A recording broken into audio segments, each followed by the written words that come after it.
प्यारे विद्यार्थियों, आज मैं कक्षा 8 की हिंदी पाठ्यपुस्तक दूरवा भाग 3 में संकलित एक कहानी लेकर उपस्थित हुआ हूँ जो स्वतंत्रता के संघर्ष से जुड़ी हुई है। बच्चों, हमारा देश अंग्रेज़ों के अधीन रहा और 15 अगस्त 1947 को हमारा देश स्वतंत्र हुआ। विद्यार्थियों, हमारे देश को आज़ाद करने के लिए अनेक स्वतंत्रता सेनानियों ने संघर्ष किया और अपने प्राणों का त्याग किया।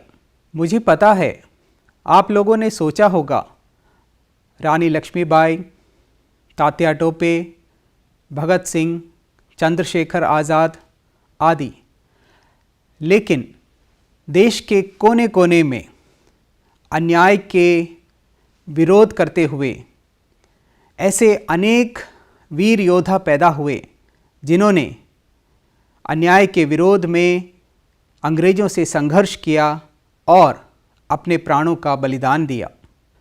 आज हम ऐसे ही एक वीर योद्धा की कहानी पढ़ने जा रहे हैं जो आंध्र प्रदेश से जुड़ी हुई है।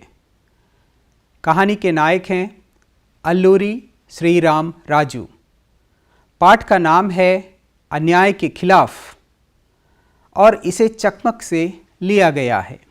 आप सब इस कार्यक्रम के अंत में कहानी वाचन की आदर्श शैली से अवगत होंगे, कहानी को समझकर अपनी भाषा या बोली में प्रस्तुत कर सकेंगे, कहानी में आए नए शब्दों के अर्थ समझकर वाक्य प्रयोग कर सकेंगे, देश में रहने वाले आदिवासियों के प्रति संवेदनशील और जागरूक हो सकेंगे और जानकारी इकट्ठा करेंगे।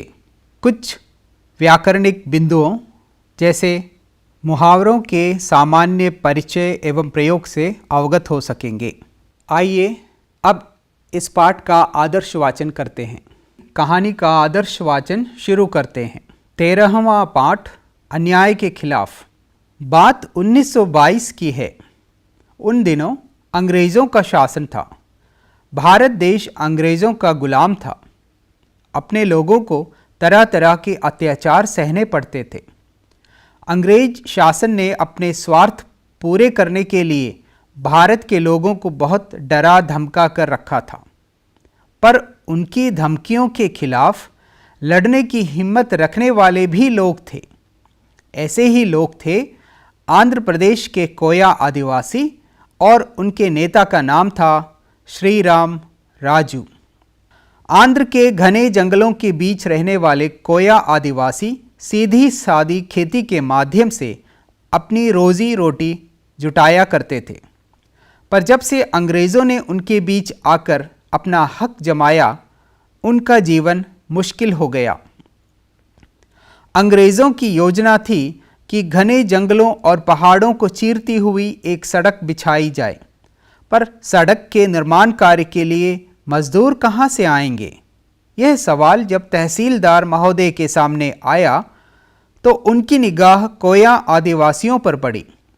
तहसीलदार का नाम था बेस्टियन। बेस्टियन को शासन द्वारा सड़क बनवाने का काम सौंपा गया था। बेस्टियन स्वभाव से बहुत अक्खड़ और क्रूर था। वह आदिवासियों के गांवों में गया और बड़े घमंड के साथ खूब चिल्ला चिल्ला कर बोला, 2 दिन में जंगल में सड़क बनाने का काम शुरू होगा। तुम सब लोगों को इस काम पर पहुंचना है। अगर नहीं पहुंचे तो ठीक नहीं होगा। अंग्रेज सरकार का हुक्म है, यह जान लो। आदिवासी लोग चुप हो गए। वे उन घने जंगलों के बीच अकेले पड़े थे। वे कुछ पूछें तो किससे, कुछ करें तो क्या? किसी ने हिम्मत करके तहसीलदार से पूछना चाहा कि काम करेंगे तो बदले में क्या मिलेगा? तो बेस्टियन का चेहरा तमतमा गया। क्या मिलेगा? हुक्म बजाना नौकर का काम है, आगे से यह सवाल मत पूछना। आदिवासी सहम गए, काम पर जाने लगे, पर उनका मन नहीं मानता था। वे अपमान से अंदर ही अंदर घुट रहे थे और गुस्से से सुलग रहे थे। उन्हीं दिनों एक साधु जंगलों में आकर रहने लगा था। उस साधु का नाम था अल्लूरी श्री राम राजू। श्री राम राजू ने हाई स्कूल तक पढ़ाई की थी। उसके बाद अगली पढ़ाई छोड़कर वह 18 वर्ष की उम्र में ही साधु बन गया। जब वह उन जंगलों में रहने आया तो आदिवासी लोगों से अच्छी तरह हिल मिल गया। लोग उसे अपने दुख दर्द की कहानी सुनाते और पूछते कि कैसे अपने कष्टों से छुटकारा पाएं। श्री राम राजू ने आदिवासियों से कहा, अत्याचार के सामने दबना नहीं चाहिए, तुम लोगों को काम पर जाने से मना करना चाहिए। उसकी बात सुनकर आदिवासियों में हिम्मत आई। श्री राम राजू ने उन्हें यह भी बताया कि देश में और लोग भी अंग्रेजों के अत्याचार के खिलाफ लड़ रहे हैं। उनमें एक मशहूर नेता हैं जिनका नाम गांधी जी है। गांधी जी का कहना है कि भारत के लोगों को अंग्रेजी सरकार का सहयोग नहीं करना चाहिए। अगर कोई अंग्रेज अन्याय करेगा तो हम अन्याय सहने से इनकार करेंगे। यह सब सुनकर कोया आदिवासियों का दिल मजबूत हुआ। फिर क्या था, विद्रोह की ऐसी आग भड़की कि अंग्रेज़ों के होश उड़ गए। भोले भाले आदिवासियों के मन में भरा सारा अपमान, दुख और क्रोध फूट के निकल पड़ा। भद्राचलम से पर्वतीपुरम तक पूरे इलाके के आदिवासी लोग अन्याय के खिलाफ लड़ने के लिए कूद पड़े। अंग्रेज सरकार के ऐसे छक्के छूटे कि आसपास के राज्यों से सेना बुलानी पड़ी। पर अंग्रेजों की इतनी भारी सेना भी 2 साल तक विद्रोह को दबा न पाई। जब संकरी पगडंडियों से सेना की टुकड़ी गुजर रही होती तो जंगलों में छिपे आदिवासी भारतीय सिपाहियों को गुजर जाने देते और जैसे ही अंग्रेज सार्जेंट या कमांडर नजर आते तो उन पर अचूक निशाना लगाते।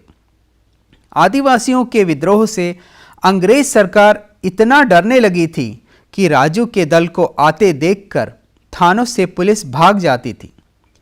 श्री राम राजू ने आदिवासियों से कह रखा था कि अंग्रेजों से लड़ो, पर एक भी भारतीय सैनिक का बाल बांका न होने पाए। अंग्रेजों की सेना में बहुत से भारतीय सिपाही भी थे। राजू के आदेश का सख्ती से पालन हुआ। जब वह पहाड़ों से कूच करता था मानो उन्हें किसी का भय ना हो।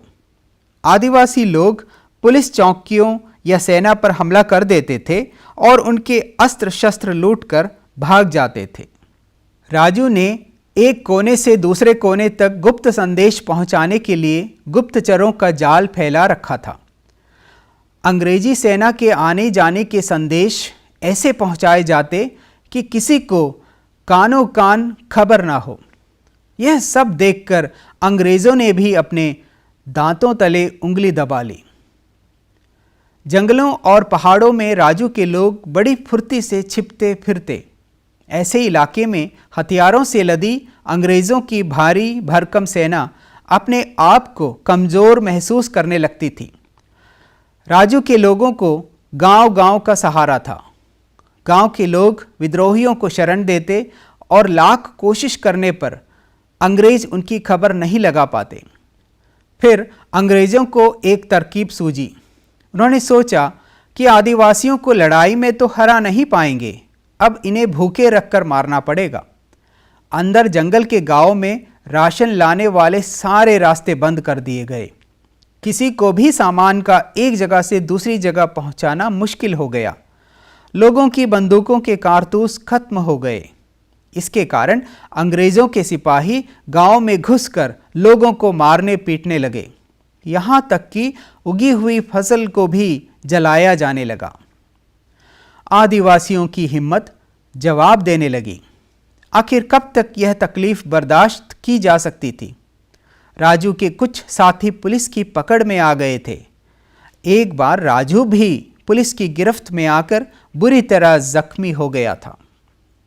लोग परेशान होकर राजू के पास पहुंचते। राजू भी परेशान था। उससे उनका दुख देखा नहीं गया।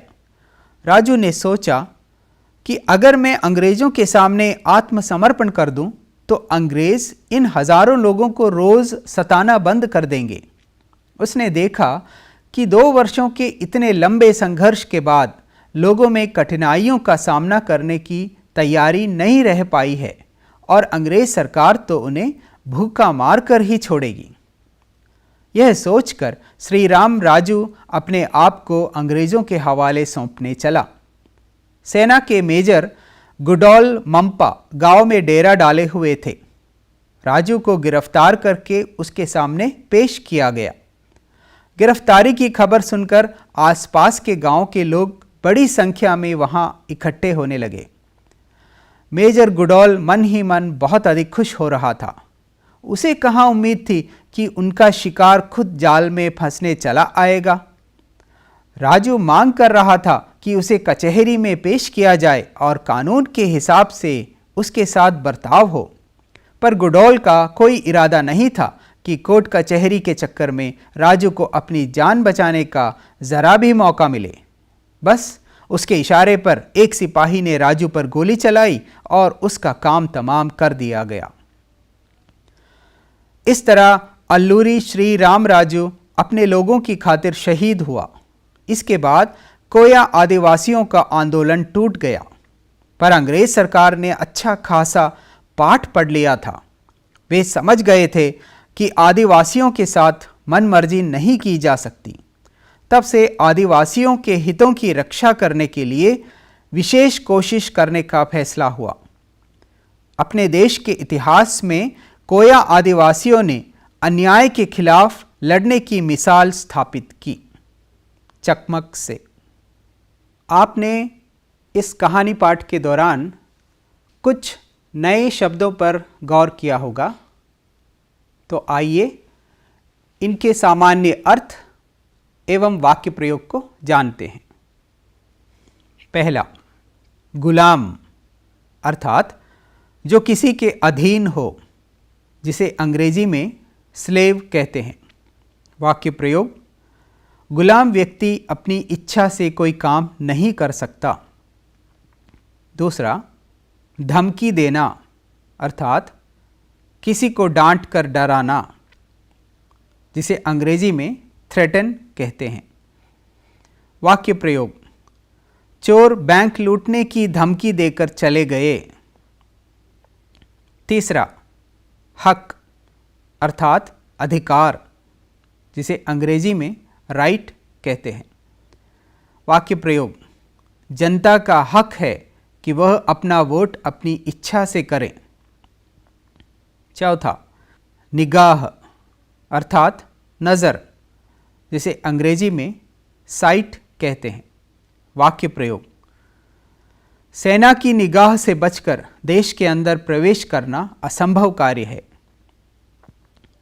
पांचवां, पगडंडी अर्थात खेतों के किनारे बना हुआ पतला रास्ता, जिसे अंग्रेजी में फुटपाथ कहते हैं। वाक्य प्रयोग, बारिश के कारण पगडंडी में पानी जमा हो गया था।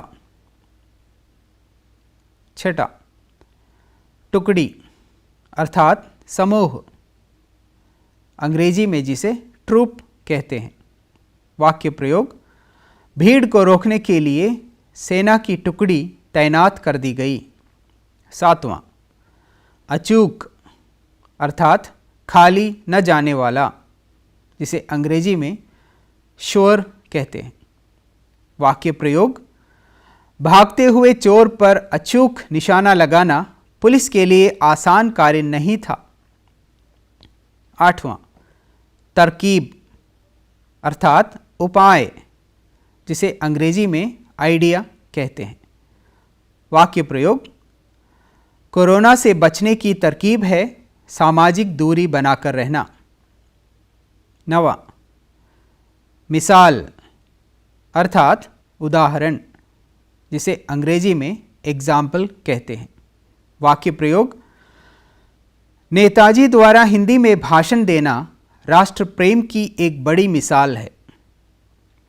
आइए अब हम कहानी के मूल बिंदुओं पर चर्चा करते हैं। पहली बिंदु है, इस कहानी में अंग्रेज़ों के अत्याचार को दर्शाया गया है। अंग्रेज़ भारतीयों पर तरह तरह के अत्याचार करते थे। अंग्रेज शासन ने भारत के लोगों को बहुत डरा धमका कर रखा था। वे भारतीयों को गुलाम मानते थे। उनका कहना था कि नौकर का काम मालिक के आदेश को मानना मात्र है। आदिवासियों को अपमान सहना पड़ रहा था। दूसरी बिंदु है, इस कहानी में अन्याय के खिलाफ किए गए संघर्ष को चित्रित किया गया है। अंग्रेज़ों के अत्याचारों का विरोध आंध्र प्रदेश के कोया आदिवासी जन और उनके नेता श्री राम राजू ने किया। उसने आदिवासी लोगों की हिम्मत बढ़ाई। उसने गांधी जी के विचार आदिवासी लोगों तक पहुंचाए और कहा कि भारत के लोगों को अंग्रेजी सरकार का सहयोग नहीं करना चाहिए। अगर कोई अंग्रेज अन्याय करेगा तो हम अन्याय सहने से इनकार करेंगे। आदिवासी लोगों के दिल मजबूत हुए और भद्राचलम से पार्वतीपुरम तक के पूरे इलाके के आदिवासी लोग इस अन्याय के खिलाफ लड़ने के लिए कूद पड़े। अंग्रेज सरकार के ऐसे छक्के छूटे कि विद्रोह दबाने के लिए आसपास के राज्यों से सेना बुलानी पड़ी। 2 साल तक आदिवासी लोग अंग्रेज़ों का विरोध करती रही। तीसरी बिंदु है, इस कहानी में देश प्रेम और वीरता को दर्शाया गया है। आदिवासी जंगलों में छिपकर अंग्रेज़ों पर आक्रमण करते थे। श्री राम राजू के निर्देशानुसार अंग्रेज़ों की सेना में शामिल भारतीय सैनिकों पर आदिवासी लोग आक्रमण नहीं करते थे। आदिवासी लोग पुलिस चौकियों या सेना पर हमला कर देते और उनके अस्त्र शस्त्र लूटकर भाग जाते थे। एक कोने से दूसरे कोने में संदेश भिजवाने के लिए गुप्तचरों का जाल बिछा रखा था। सभी गांव के लोग विद्रोहियों को सहारा देते थे और अंग्रेज कुछ नहीं कर पा रही थी। चौथी बिंदु, यह आदिवासी नेता श्री राम राजू के त्याग और बलिदान की कहानी है।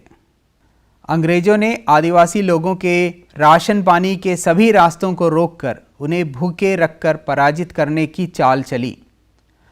राजू से आदिवासी लोगों की पीड़ा नहीं देखी गई। उसने खुद अंग्रेज़ों के सामने आत्मसमर्पण कर दिया ताकि अंग्रेज़ आदिवासी लोगों को सताना बंद कर दे।